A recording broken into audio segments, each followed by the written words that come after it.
ये मैग्नेट की initial orientation है।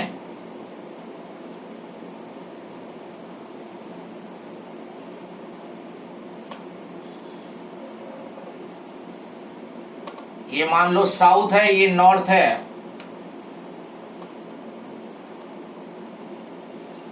And this is the axis of the magnet. ये θ1 ओरिएंटेशन है। पहले मैग्नेट ऐसे रखा था,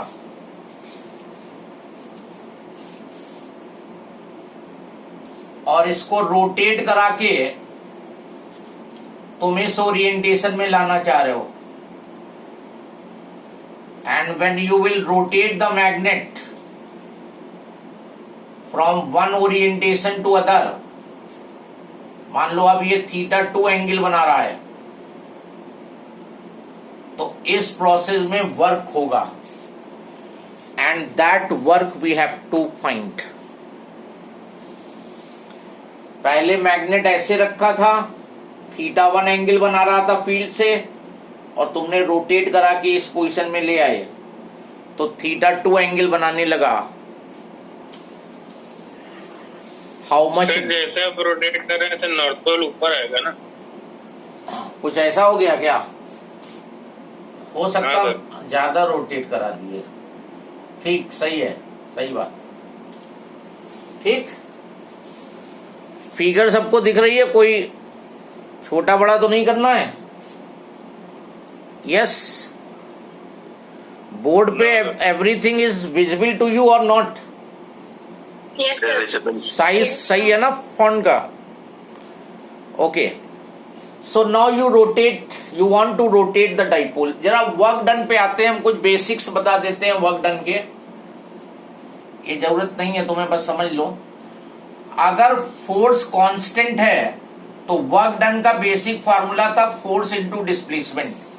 लीनियर मोशन की बात हो रही है अभी। लीनियर मोशन में अगर स्ट्रेट लाइन मोशन है तो वर्क डन का बेसिक फार्मूला था फोर्स इनटू डिस्प्लेसमेंट, जब फोर्स कांस्टेंट था। और जब फोर्स कांस्टेंट नहीं होता था तो हम इंटीग्रल एफ डॉट ds लगाते थे। यही रोटेशनल मोशन में जब कांस्टेंट टॉर्क होगा, फोर्स की जगह टॉर्क आ जाएगा और डिस्प्लेसमेंट की जगह थीटा आ जाएगा। 11th क्लास में तुमने ट्रांसलेशनल और रोटेशनल दोनों पढ़े थे। फोर्स का रोटेशनल एनालॉग टॉर्क और डिस्प्लेसमेंट का थीटा। तो अगर रोटेशनल मोशन है, जैसे ये रोटेट कर रहा है डाइपोल, तो वर्क डन का फॉर्मूला टॉर्क इनटू थीटा, लेकिन ये तब होगा जब टॉर्क कांस्टेंट होगा। और अगर टॉर्क कांस्टेंट नहीं है तो integral torque into D theta लगा दोगे, अगर टॉर्क कांस्टेंट नहीं है। और यहां पे टॉर्क कांस्टेंट नहीं होगा। देखो, अभी जस्ट पहले हमने टॉर्क का फॉर्मूला फाइंड किया था। टॉर्क का फॉर्मूला था pmb sin थीटा।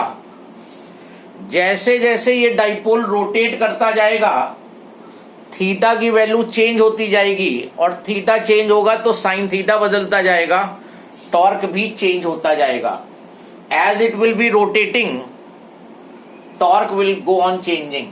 तो ये वाला फॉर्मूला यहां पे यूज होगा। रोटेशनल मोशन है तो टॉर्क और थीटा अकाउंट में आएगा, और चूंकि टॉर्क कांस्टेंट नहीं है तो इंटीग्रेशन मेथड यूज होगा। सो राइट डाउन, अब स्टार्ट करेंगे इसका derivation. Work done in rotating magnetic dipole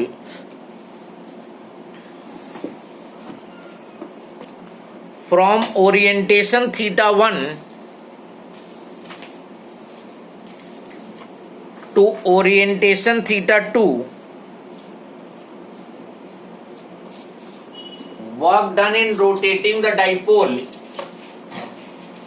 from orientation θ1 to orientation θ2, W is equal to integral torque into D theta, और कहां से कहां तक, पहले थीटा 1 एंगल बना रहा था, बाद में थीटा 2 एंगल बना रहा है, तो इंटीग्रेट करोगे थीटा 1 से थीटा 2, एंड एज टॉर्क का फॉर्मूला अभी हमने डिराइव किया था पीएमबी साइन थीटा, पुट कर दो ये value. So W is equal to integral PMB sine theta d theta,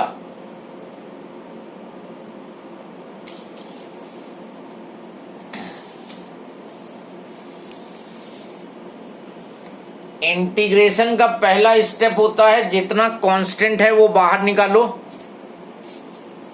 तो यहां पर पीएम कांस्टेंट है, डाइपोल मोमेंट, डाइपोल का कांस्टेंट, बी कांस्टेंट, और थीटा लगातार चेंज हो रहा है, तो साइन थीटा वेरिएबल में चला गया, तो जितना कांस्टेंट था वो बाहर आ गया। Yes, anyone can tell me the formula for integral of sine theta d theta? Minus cos theta. Good. तो ये फॉर्मूला यहां पे यूज होगा, integral sine theta d theta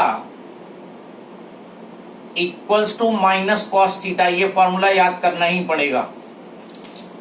तो W is equal to P M B, and once you are putting the formula, integral sine खत्म हो जाएगा, minus cos theta, और लिमिट्स जो है आफ्टर द ब्रैकेट लिख दी जाती हैं। ये सेकेंड स्टेप में फॉर्मूला लग जाता है। पहले स्टेप में कांस्टेंट बाहर, दूसरे स्टेप में फॉर्मूला, ये इंटीग्रल का साइन हटा के लिमिट्स आफ्टर द ब्रैकेट। इसके बाद का स्टेप होता है upper limit minus lower limit. Upper limit में से लोअर लिमिट को माइनस कर दो, तो W is equal to P M B minus cos upper limit theta 2, ये वाला माइनस ये रहा, और इसका माइनस ये रहा, और लोअर लिमिट कॉस थीटा 1।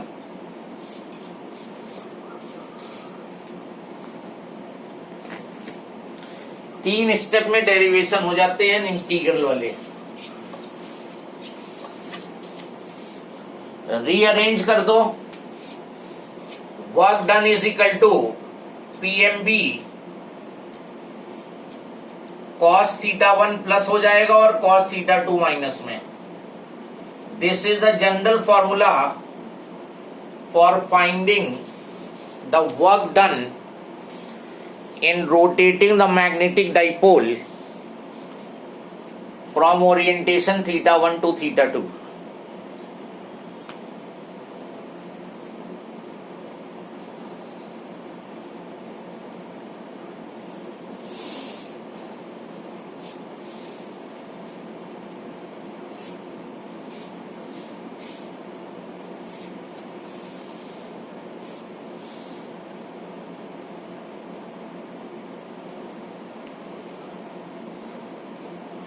अब इसमें एक पर्टिकुलर केस लेते हैं। डाइपोल को फील्ड के डायरेक्शन से अक्सर वो रोटेट कराएगा। पहले वो फील्ड के डायरेक्शन में है, स्टेबल इक्विलिब्रियम में है, और यहां से इसको रोटेट करा दिया certain angle.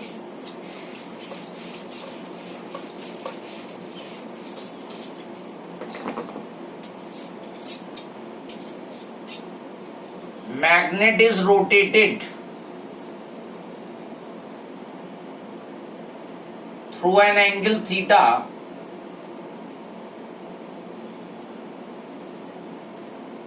from direction of field.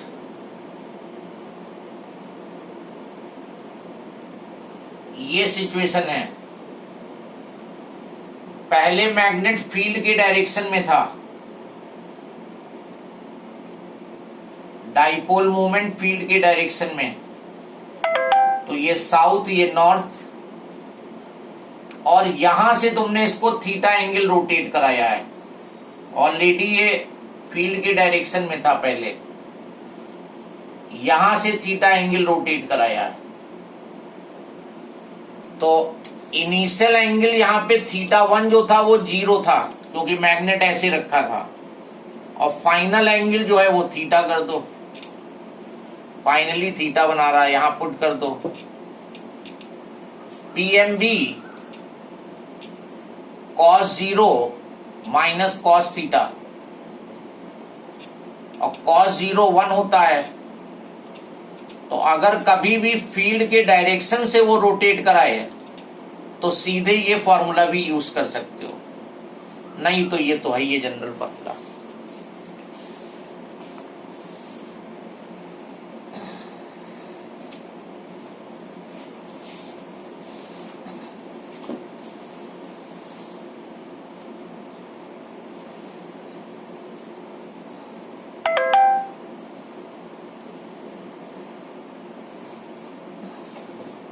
Then second point लिखो इसमें,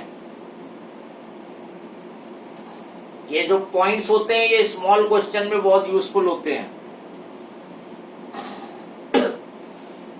maximum work is done when magnetic dipole is rotated through 180 degree. तुमसे ये पूछ सकता है कि for what angle of rotation of magnetic dipole in magnetic field maximum work is done. तो अगर मैग्नेटिक डाइपोल को या बार मैग्नेट को पूरा 180 डिग्री रोटेट कराओगे, पूरा इसको 180 डिग्री रोटेट कराओगे, ये देखो यहां से ये पूरा 180 डिग्री रोटेट हो गया, then maximum work will be done. So maximum work के लिए PMB 1 माइनस cos 180, पूरा 180 रोटेट कराया, and what is cos 180? How much is cos 180? -1. -1। So minus minus plus, तो मैक्सिमम वर्क जो होगा ट्वाइस PMB के बराबर होगा।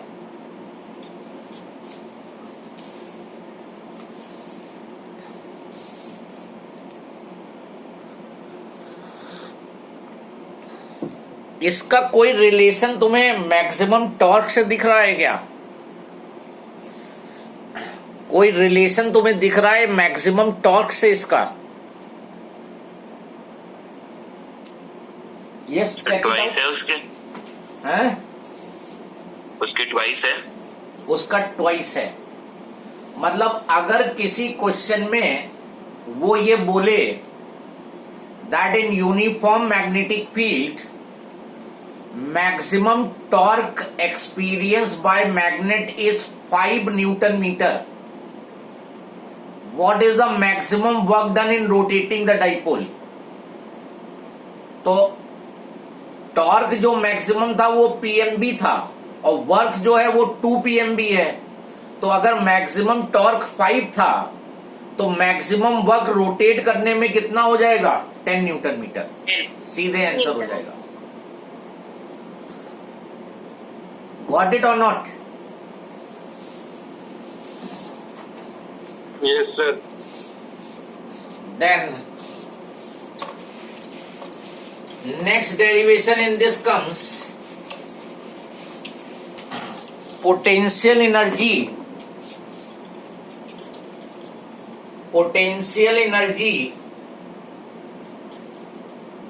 of magnetic dipole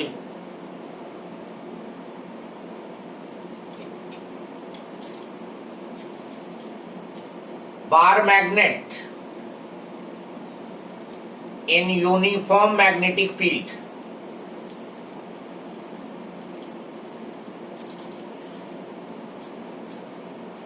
uniform magnetic फील्ड में मैग्नेटिक डाइपोल की पोटेंशियल एनर्जी डिराइव करेंगे। ये तीनों डेरिवेशन वहां भी थे इलेक्ट्रिक डाइपोल में,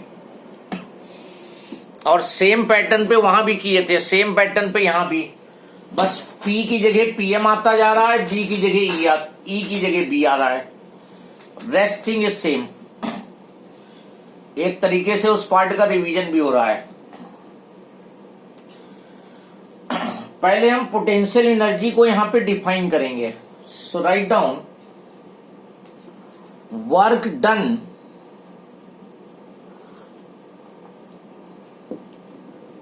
in bringing the magnet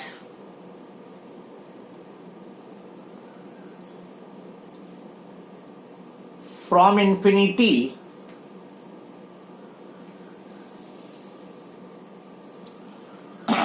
to place it in magnetic field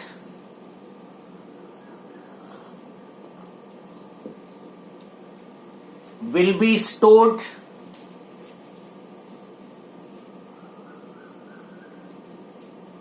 in the form of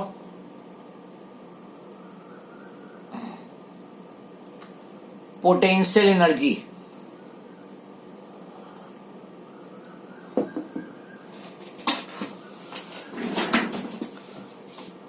Work done in bringing the magnet from infinity to place it in the magnetic field. जैसे मान लो इस magnetic फील्ड में इस bar magnet की potential energy निकालनी है तुम्हें। ये बार मैग्नेट है, south pole north pole, and it is making an angle theta with the field. इस पोजीशन में मैग्नेट की पोटेंशियल एनर्जी क्या होगी? मैग्नेट जो है वो फील्ड से थीटा एंगल बना रहा है, इस समय इसकी पोटेंशियल एनर्जी क्या होगी? तो तुम क्या करोगे, फील्ड के बाहर से इंफिनिटी से मैग्नेट को लाओगे और यहां प्लेस करोगे। फील्ड के बाहर से मैग्नेट को लाओगे और यहां प्लेस करोगे, और इस प्रोसेस में जितना वर्क होगा that will be stored in the form of potential energy. whatever work is done in bringing the magnet from infinity to place in the field, that will be stored in the form of potential energy. तो अभी देखो, अगर infinity से north को लाएंगे तो north ने कम distance travel करी होगी, और साउथ को लाएंगे तो इसने ज्यादा डिस्टेंस ट्रेवल की है। तो दोनों केस में वर्क अलग अलग होगा। तो हम क्या करेंगे, मैग्नेट को ऑलरेडी परपेंडिकुलर एज्यूम कर दो फील्ड में। मैग्नेट को ऑलरेडी एज्यूम करो परपेंडिकुलर टू फील्ड। हम मान लेते हैं कि मैग्नेट ऐसे रखा हुआ है यहां पे। अब जब मैग्नेट ऐसे रखा होगा तो जितना नॉर्थ ने डिस्टेंस ट्रेवल की उतना साउथ ने डिस्टेंस ट्रेवल की, तो दोनों केस में वर्क बराबर होगा। एक में work done by the system होगा और एक में work done on the system होगा। जैसे मान लो, जैसे ही फील्ड में नॉर्थ आएगा, नॉर्थ पे फोर्स लगेगा in the direction of field, और साउथ पे फोर्स लगेगा अपोजिट टू द फील्ड। तो साउथ तो अपने आप चला आएगा यहां तक, तो इसमें वर्क ऑब्टेन होगा और इसमें वर्क डन होगा। तो वर्क डन और वर्क ऑब्टेन एक दूसरे को क्या कर देंगे, कैंसिल कर देंगे। तो अगर परपेंडिकुलर ओरिएंटेशन में इसको एज्यूम करो तो कोई वर्क नहीं होगा, लेकिन अगर इस ओरिएंटेशन में देख रहे हो तो नॉर्थ ने कम डिस्टेंस ट्रेवल की है, साउथ ने ज्यादा डिस्टेंस ट्रेवल की है, तो एक में वर्क ज्यादा होगा एक में वर्क कम होगा। जब टोटल करोगे तो कुछ ना कुछ निकल आएगा। हम इसको क्या करेंगे, परपेंडिकुलर मान लेंगे। परपेंडिकुलर में नॉर्थ को लाने में work done on the system होगा। इस वाले केस में work done on the system. क्यों ऑन द सिस्टम हो रहा है? नॉर्थ पे फोर्स इधर लग रहा है राइट में और ला रहे हो तुम लेफ्ट में। नॉर्थ पे फोर्स रूल के अकॉर्डिंग फील्ड के डायरेक्शन में लग रहा है, फोर्स राइट में लग रहा है, लेके तुम लेफ्ट में आ रहे हो तो तुम्हें वर्क करना पड़ेगा। और साउथ में force opposite to the field लग रहा हो, इधर ही लेके आ रहे हो तुम, तो ये खुद वर्क करेगा। तो एक में वर्क ऑब्टेन हुआ, एक में वर्क डन हुआ, दोनों इक्वल मैग्नीट्यूड हुए। यहां पे work done by the system, और नेट निकालोगे तो 0 आ जाएगा। तो जब मैग्नेट को ऐसे लाए तो कोई वर्क नहीं हुआ, और रोटेट करा के इस पोजीशन में ले आओ जिसमें निकालना है, और रोटेट कराने में अभी तुमने वर्क डन निकाला था पिछले आर्टिकल में, वही वर्क इसके अंदर पोटेंशियल एनर्जी के फॉर्म में स्टोर्ड रहेगा। सो राइट डाउन, लिखा हुआ पढ़ोगे तो और क्लियर हो जाएगा। To find the potential energy of magnet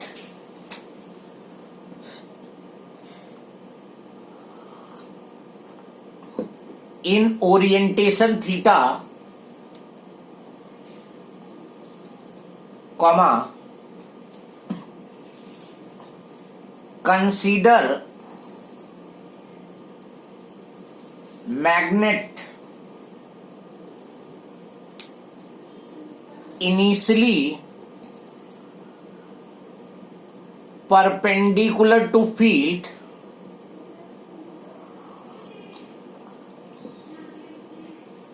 so that net work done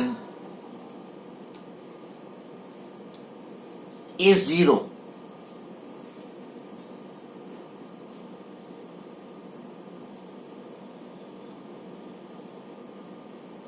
अब ब्रैकेट में इसका एक्सप्लेनेशन लिख लो।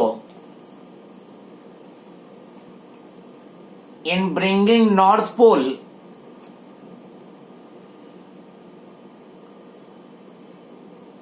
Work is done on the system. हमने डायग्राम में भी बना दिया है। In bringing north pole work is done by the system and in bringing on the system या बाय द सिस्टम?